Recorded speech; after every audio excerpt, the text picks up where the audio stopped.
8x1 multiplexer. अगर आपने मेरी 4x1 मल्टीप्लेक्सर वाली वीडियो देखी है तो आपको इजीली समझ में आता होगा किस तरीके से मल्टीप्लेक्सर का एस्टेब्लिशमेंट होता है और किस तरीके से मल्टीप्लेक्सर बनता है और क्यों बनता है।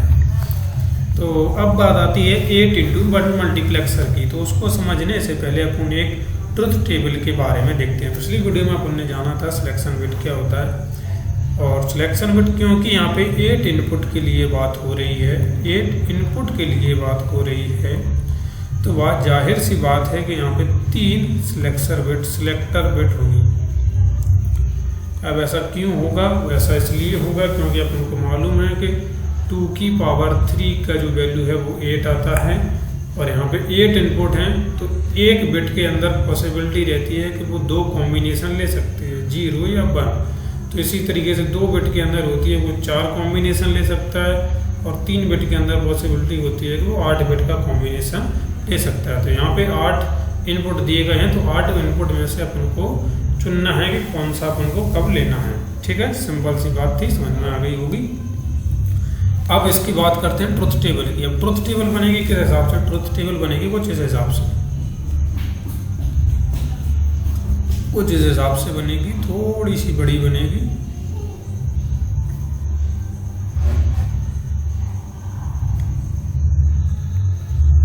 एक तो आखिरी में रहेगी y की वैल्यू, y यानी कि आउटपुट, उसके पहले रहेगी S0 की वैल्यू।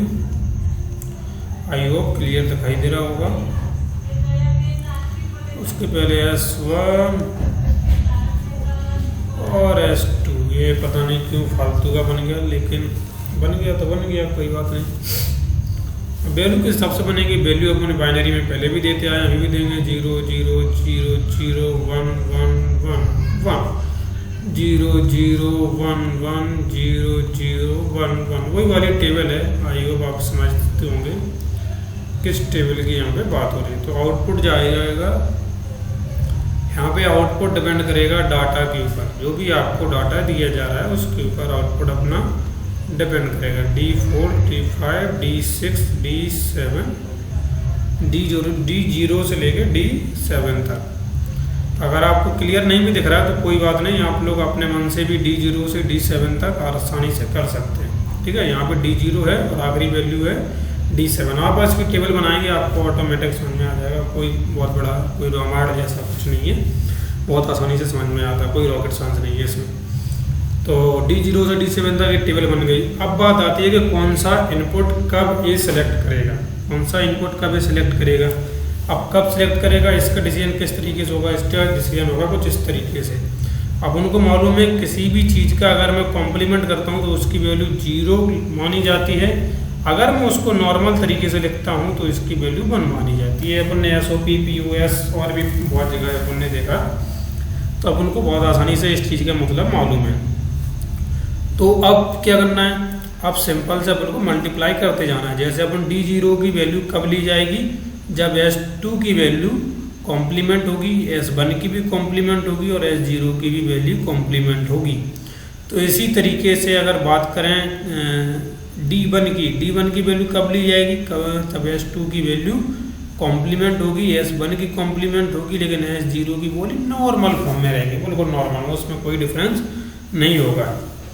और इसी तरीके से अगर बात करें किसकी? D2 की, तो इसी तरीके से कॉम्प्लीमेंट कॉम्प्लीमेंट नॉन कॉम्प्लीमेंट और इस तरीके से चलता रहेगा। इसका मैं एक मेन आउटपुट आपको लिख के दिखा देता हूँ, इससे आपके मन की क्लियरिटी आ जाए। क्लियरिटी आना बहुत ज़रूरी है किसी भी सब्जेक्ट के अंदर। क्लियरिटी है तो आपके पास सब्जेक्ट बहुत आसानी से आप सॉल्व कर पाते हैं।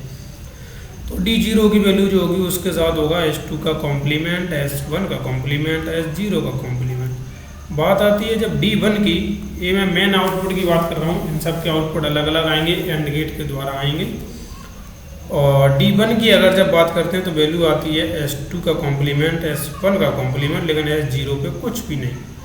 बात आती है जब D2 की, तो S2 पे कॉम्प्लीमेंट तो आता है, S1 पे कुछ नहीं आता है, S0 पे फिर से कॉम्प्लीमेंट आता है। बात आती है जब D3 की, तो S2 पे तो कॉम्प्लीमेंट आता है, लेकिन S1 और S0 बिल्कुल खाली हाथ लौट जाते हैं। बात आती है अगर D4 की, तो फिर अपन S2 पे कुछ नहीं, S1 पे कॉम्प्लीमेंट, S0 पे कॉम्प्लीमेंट, और इसी तरीके से थोड़ा सा डाउन करते हैं। तो D5 की बात जब आती है तो उसके अंदर S2 पे कुछ नहीं होता, S1 पे कॉम्प्लीमेंट होता है, S0 पर भी कुछ नहीं होता। बात आती है जब D6 की तो S2 पे कुछ नहीं, S1 पे कुछ नहीं, लेकिन S0 पे कॉम्प्लीमेंट। बात आती है जब D7 की तो S2 भी खाली, S1 भी खाली और S0 भी खाली। खाली हाथ आए थे, खाली हाथ जाएंगे, क्या लेकर आए थे, क्या लेकर जाएंगे। तो इस तरीके से अपना जो मल्टीप्लेक्सर का कॉम्बिनेशन बन जाएगा। इसके अंदर अपन ध्यान से देखें तो इसके अंदर कितने एंड गेट लग रहा है, 1 2 3 4 5 6 7 और 8 एंड गेट लग रहे हैं। और गेट कितने लगेंगे, और गेट एक ही लगेगा। क्यों, अपन 8 एंड गेट लगाएंगे और 8 एंड गेट के द्वारा जो आउटपुट आएगा उन सभी आउटपुट को अपन को क्या करना है, केवल ऐड करना है। तो इस तरीके से अपन 8 एंड गेट लगा के और उनके आउटपुट को एक और गेट के द्वारा ऐड करके मल्टीप्लेक्सर आसानी से बना लेंगे और उसका जो है सिंगल आउटपुट अपन शो करा देंगे। क्योंकि अपना मल्टीप्लेक्सर का मतलब क्या होता है, मैनी इनटू वन, यानी कि इतने नंबर ऑफ इनपुट देने के बावजूद केवल एक आउटपुट आएगा। ठीक है, तो उसमें अपन एंड और OR गेट की भूमिका जो निभाते हैं उसका डायग्राम देख लेते हैं। जैसा कि मैंने पिछली वीडियो में आपको बताया था कि यहाँ पे अपन ने क्या किया, S2, S1 और S0 की दो वैल्यू को लिया। ए लिया S0 का कॉम्प्लीमेंट फॉर्म, ए लिया S1 का कॉम्प्लीमेंट फॉर्म और ए लिया S2 का कॉम्प्लीमेंट फॉर्म। आई होप आपको थोड़ा सा विजुअल हो रहा होगा। अगर आपको नहीं हो रहा है तो मैं कोशिश तो करता हूँ कि आपको विजुअल होना चाहिए। मेरे हिसाब से नहीं हो रहा है तो अब तो आपको बहुत ईजिली विजुअल हो रहा होगा। तो इसी तरीके से इसके अंदर जो वैल्यू है D0 से लेके D7 तक अपन को देनी है। सबसे पहले D0 की वैल्यू देखते हैं। तो D0 की वैल्यू में क्या करना है कि इसको डायरेक्ट एंड गेट से कनेक्ट कर देना है। लेकिन इसके साथ साथ जो दूसरी वैल्यू है S2, S1 और S0, इनके कॉम्प्लीमेंट फॉर्म को अपन को कनेक्ट करना है। तो वो किस तरीके से करेंगे, वो कुछ इस तरीके से करेंगे। इसके कॉम्प्लीमेंट को पकड़ेंगे, इसको ले जाके यहाँ पे कनेक्ट कर देंगे। इसका भी कॉम्प्लीमेंट पकड़ेंगे और इसको ले जाके यहाँ पे कनेक्ट कर देंगे। और इस तरीके से इसका भी कॉम्प्लीमेंट पकड़ेंगे और इसको ले जाकर भी इस तरीके से कनेक्ट कर देंगे। तो अब बात आती है D1 की, इसके सामने वाले की D1 की बात आती है। तो अपन D1 की उठाते हैं। तो D1 में इसी तरीके से अपन परफॉर्म करेंगे। S2 का तो कॉम्प्लीमेंट है, S1 का भी कॉम्प्लीमेंट है, लेकिन S0 का नहीं है। तो किस तरीके से करेंगे, S2 का कॉम्प्लीमेंट उठाएंगे और इस तरीके से इसको जोड़ देंगे इससे। S1 का कॉम्प्लीमेंट उठाएंगे और इस तरीके से इसको जोड़ देंगे। लेकिन S1 नॉर्मल फॉर्म में है, ध्यान रखना। S1 का कॉम्प्लीमेंट नहीं है तो ए वाली लाइन लेंगे। कौन सी, ए वाली लाइन लेंगे इसकी। इस वाली लाइन को अपन ले जाके जोड़ देंगे। इस बार अपन कॉम्प्लीमेंट नहीं, नॉन कॉम्प्लीमेंट फॉर्म ले रहे हैं। इसी तरीके से मैंने आपको जो नीचे एक क्वेश्चन लगाई, आप वीडियो को पीछे करके देख सकते हैं बहुत इजीली तरीके से। इसी तरीके से D2 भी बनेगा, D3 भी बनेगा और इस तरीके से ऑपरेशन परफॉर्म होते होते D0 से D7 तक परफॉर्म होगा पूरा ऑपरेशन। उसके बाद ये आप बना लेना, बहुत बड़ी बात नहीं है। इसी तरीके से सारे एक्सप्रेशन को लेते जाएंगे और करते जाएंगे, आसानी से बन जाएगा। अब जब इस तरीके के सारे ऑपरेशन परफॉर्म हो जाएंगे तो इसके बाद इनके आउटपुट निकलेंगे। जैसा कि मैंने आपको बताया था कि 8 एंड गेट लगेंगे और 8 एंड गेट का, जिससे मैं आपको थोड़ा सा छोटा करके दिखा देता हूँ। कितने एंड गेट, कहाँ गए भैया, अरे कहाँ गए भैया, कंट्रोल जेड कहाँ चले गए। कोई बात नहीं, ये सब भी हो जाता है कई बार, अपने ही काम किए हुए हैं। थोड़ा सा कभी कभी ये सब झटके भी गलते रहते हैं। अरे ऐसा मत हुआ करो, बच्चे डर जाएंगे। ठीक है, तो अब अगर अपन एंड गेट को गिने तो कितने हो रहा है, 1 हो रहा है, 2 3 4 5 6 7 8। इस तरीके से 8 एंड गेट लगाए गए।